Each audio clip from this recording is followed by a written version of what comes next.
कब पेन ही साड़ी को बोलो रहो आ तब न बढ़ता फॉलो रहो।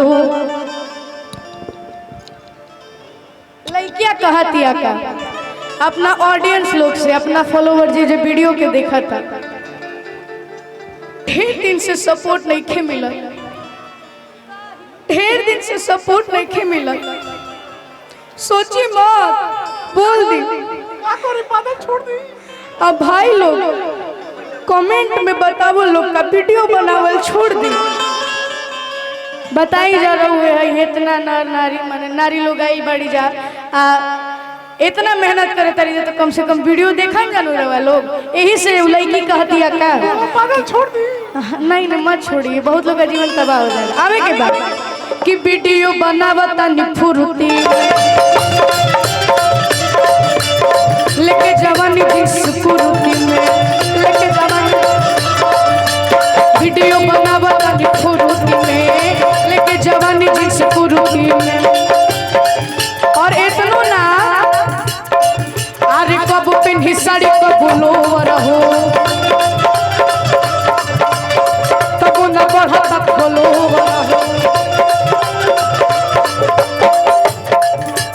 फूल है गुलाब के सुगंध लीजिए, लड़किया कहती है फूल है गुलाब के सुगंध लीजिए। गरीब का बेटा हो, पसंद कीजिए। बहू है गरीब सपोर्ट कर दीजिए, पत्नी है गरीब सपोर्ट कर दीजिए, बेटी है गरीब सपोर्ट कर दीजिए। लड़किया कहती है क्या अरे हमारा से अगवा निकल गई सिलावा, हमारा से अगवा निकल गई सिलावा। बताओ 1 साल से रील बनावत और हम 3 साल से मेहनत करत नहीं। बताओ हमारे 1000 फॉलोअर है, 1 लाख हो गए लिंकर कि हमारा से अगवा निकल गई सिलावा। तो हेलो गाई जब न बनाई हमारी ला, हेलो गाई जब न बनाई हमारी ला। ढेर सारा आशीर्वाद चाचा जी के तरफ। कबो पे निसाड़ी कबो लोवर हो तब न बढ़ता फॉलोवर हो।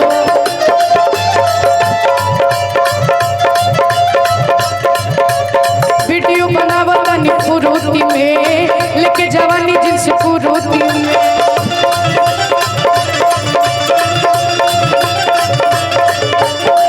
ढेर सारा आशीर्वाद हमारे दोनों चाचा जी की तरफ से। लड़किया कहती है का फूल है गुलाब सुगंध लीजिए, फूल है गुलाब की सुगंध लीजिए। अब बहू है गरीब सपोर्ट कर दीजिए, पत्नी है गरीब सपोर्ट कर दीजिए। अरे हमारा से अगवा निकल गई सिल, हमारा से अगवा निकल गई सिलावा। आ जितना लोग एजा के बा मठिया श्री राम के जितना भी लोग इंस्टाग्राम यूज करेला चाहे यूट्यूब चलावेला, उनका लोग के ई लोग ही बात कहता रही कि हेलो गाई जब न बनाई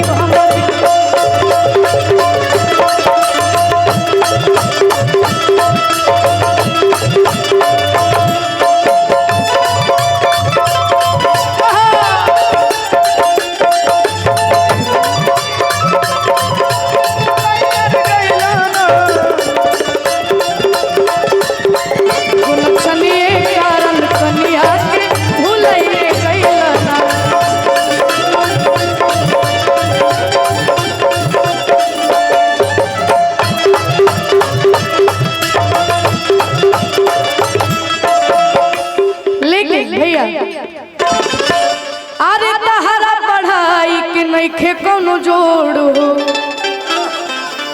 आप बोले लो तो इंग्लिश के तूर देलू गोड़ हो। तो ऐसन भाषा से हम पगला गईनी। आर्यन बाबू वाला तो नहीं वोकल बढ़ा दीजिए भैया, वोकल बढ़ा दीजिए भैया, साउंड वाले भैया वोकल बढ़ाइए आर्यन कि बाबू। पगला गईनी। और अतिया कहती है कि बेची कापी किताब भुजा खा गईनी।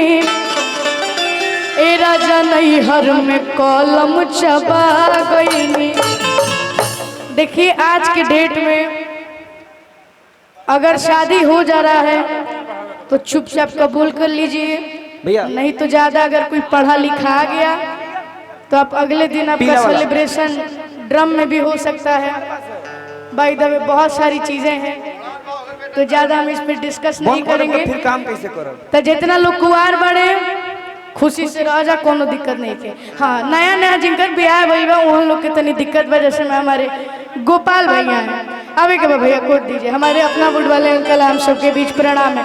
आवे के बाद का कहतिया लइकिया कि तहरा पढ़ाई के नइखे कोनो जोड़ हो, बोले लू तो इंग्लिश के तुर दिल बोल हो। तहरा पढ़ाई के नइखे कोनो जोड़ हो, बोले लू तो इंग्लिश के तुर दिल बोल हो। ऐसा भाषा से हम पगला गईनी, पगला गईनी।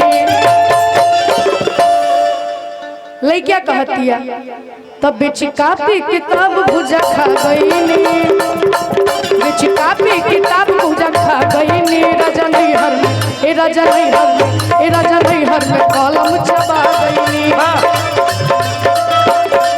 राजा नैहर में कलम चबा गईनी। तहरा पढ़ाई के नइखे कोनो जोड़ हो। हमने के बीच में भैया मीठा मीठा तभी हमने के बीच में भोजपुरी के सुपरस्टार गायक फिल्म अभिनेता बड़े भैया धनंजय भैया उपस्थित हुए।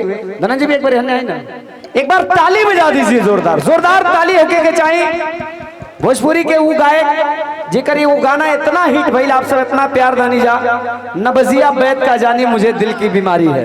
एक बार ताली बजा दीजिए, जोरदार ताली बजा के स्वागत करें बड़े भैया धनंजय भैया के लिए। हम सबके बीच धनंजय भैया आए, दिल से आभार इतना समय देने के लिए भैया।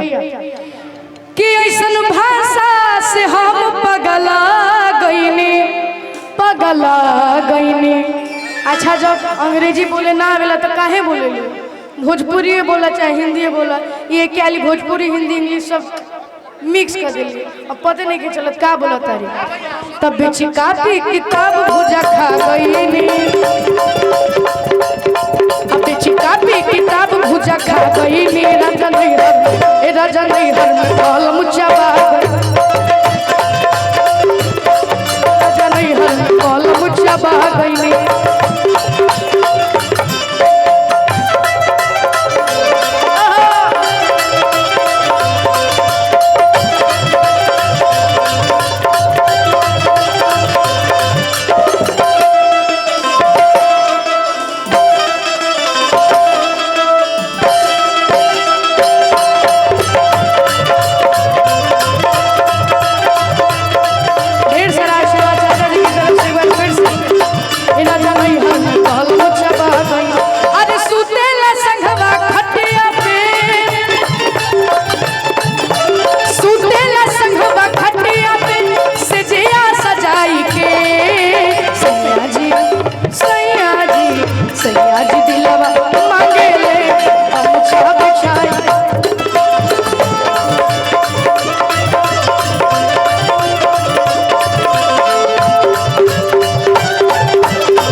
बढ़